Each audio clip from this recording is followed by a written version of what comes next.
If you're stuck in the endless cycle of spending hours setting up your universe mode in WWE 2K25 just to immediately get bored and never touch it again, then today I'm going to give you some amazing booking tips to help you enjoy your universe mode. This video will be focused on booking the start of your universe mode to make sure the first few months are keeping you invested. If you want a booking tips video focused on the long term as well as the short term, check the link in the description below. The first booking tip is understanding your roster and the roles of each superstar. I've mentioned a couple times in previous videos that this is potentially the biggest reason people immediately lose interest in their universe mode. We all have a bunch of amazing rivalry ideas in our heads that we've been thinking about for weeks before starting our universe. But that's actually where the problems start, because it builds an explosive start for your universe mode, but it leaves nothing left after and you instantly become bored. So instead, you should start your universe mode focused on the roster rather than the rivalry ideas. By knowing who your top superstars are in each division, you can then look for how to utilize the other members of each division to help elevate the top men and women. That way, it makes the rivalries feel more important. Let me give you an example. For my universe modes, I will always choose to start 2 to 4 superstars of each division for that year and to mark it down in my spreadsheet. These superstars will continuously be involved in title matches or contender-defining matches within their respective divisions. So to go deeper into my example, to start my universe mode this year on Raw, Jey Uso is my world champion, but Cody Rhodes, Gunther, Seth Rollins, and Roman Reigns were the top stars for the main event scene, while other people in the division, like Jey Uso, who's currently a champion, Finn Balor, Elena, and Jacob Fatu, they would be the supporting cast for the main event scene. Since we're focused on booking the start of our universe mode, you don't want to just throw those 4 top names I gave into a big storyline together and then forget about the supporting cast. But you rather want to mash them up together and build the groundwork for your eventual rivalries down the line within your first few months of your universe mode. So with this in mind, I started with Jey Uso versus Finn Balor as a rivalry, pitting the 2 supporting cast members of the main event scene together over the world title as a way to help build them up to be a real threat for the first star that I put them up against. While this was happening, I also focused on pushing Gunther through the King of the Ring against supporting cast talent to help elevate them as well.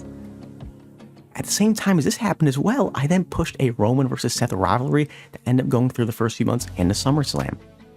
Knowing the roles of the roster on Raw, I was able to put together these 3 different short-term storylines that helped elevate everyone involved at the start of my universe mode and built a foundation for the future months and years of my universe mode. Rather than throwing every single huge idea at a wall and hoping it all stuck, this was the way to build that groundwork in your first few months to start your universe mode. This way of thinking really helps keep excitement and freshness within your universe mode, as the booking side of it has you invested in every division and think about how you can grow it with your supporting cast and stars of each division. Without knowing the roles of your roster, 2 big issues will come up. The first being without knowing your roles, but instead being solely focused on all these amazing rivalry ideas that you spent weeks thinking about in your head, you would then become overwhelmed with what rivalries you want to start with, what superstars you need to be using on your weekly shows, and how the stories will flow together in a cohesive way, and leading to an immediate burnout when all these ideas really can't come together because you're just throwing every single idea all at once.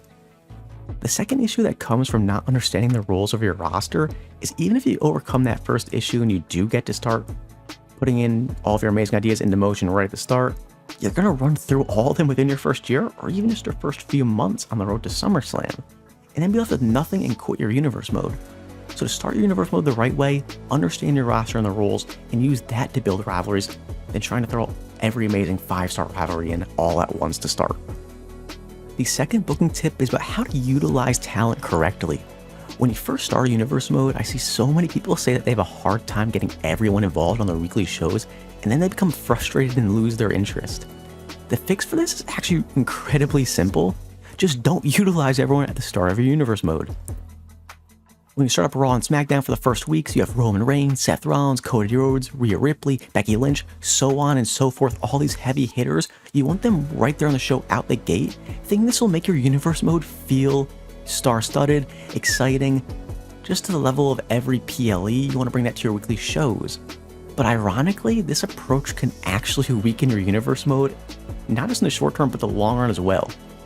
A much better strategy is to intentionally hold back some of your biggest names for like the first couple weeks, maybe in a month on your show, or even a little bit longer, because this really helps build anticipation and creates more impactful debuts that it can like genuinely shake up the landscape of your universe mode from what it really started with or from the first week on.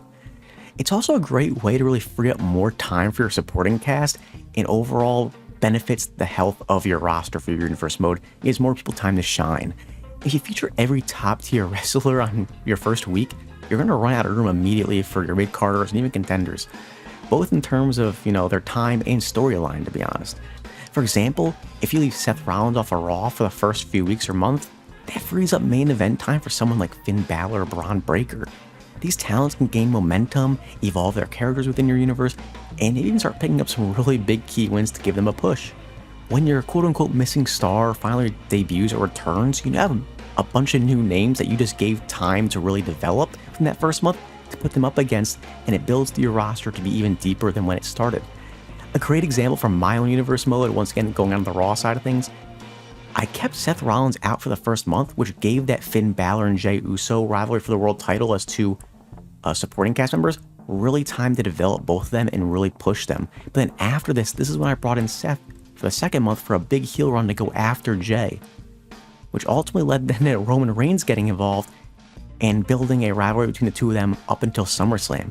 So without keeping Seth out of Raw for the first month, these storylines of building Jey and Finn, getting Seth to turn heel in his return, and then building a huge match for SummerSlam would just never have happened if the roster was more crowded and less time given for, Jey and Finn. This idea also makes sense from a realism perspective as well with WWE, because you rarely see the entire roster on weekly shows. In fact, really, it's probably WWE's most effective strategy over the years is how they rotate their talent to keep it fresh and make sure people aren't overused. So in universe mode, replicating this pacing can really help you get more realistic, satisfying, and keep your entertainment value high. So you don't want to get tired of seeing the same match every week, so make sure people are off TV for a month or so, especially after a big PLE loss. Keep them out for a month or two, and then bring them back fresh. It's really the best booking strategy you have to build time for up-and-coming talent and keeping your main stars feel important. So our third tip is going to be how to book your weekly shows effectively to help build stories and push new stars. So when setting up a brand new universe mode in WWE 2K25, it's natural to want to showcase off your main event talent on big weekly matches in the main event. It's also easy to be fixated on these stars because they bring that excitement to your universe mode because you already have that connection to them, so you want to put them in these big rivalries, big storylines for the start of your universe mode. But if you have your top stars wrestling on TV every week, you're at the risk of overusing them and really overshadowing the rest of your roster, so that the future months and years outside of the beginning of your universe mode, the rosters isn't as deep as it could be if they're wrestling every week on TV and overusing them. So instead, one of the smartest booking strategies you can use at the start of your universe mode to have your main event talent be more focused on promos than matches during the weekly shows. This also really keeps a realism factor and mirrors real-life WWE storytelling as well, because a lot of the time main event talent are doing promos or even vignettes. And it serves a really important purpose because it helps give more time to elevate your mid-card scene and younger talents by helping them get more matches to help elevate them into contenders later on in the future by giving them these matches now in the short term.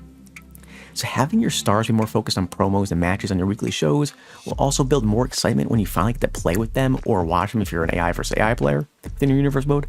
So if your top stars wrestle every week, then by the time you have them defend their titles at PLEs or push for titles, it's cool, it'll be a big match, but you've already used them or seen them a lot, so it maybe defeats the purpose a little bit.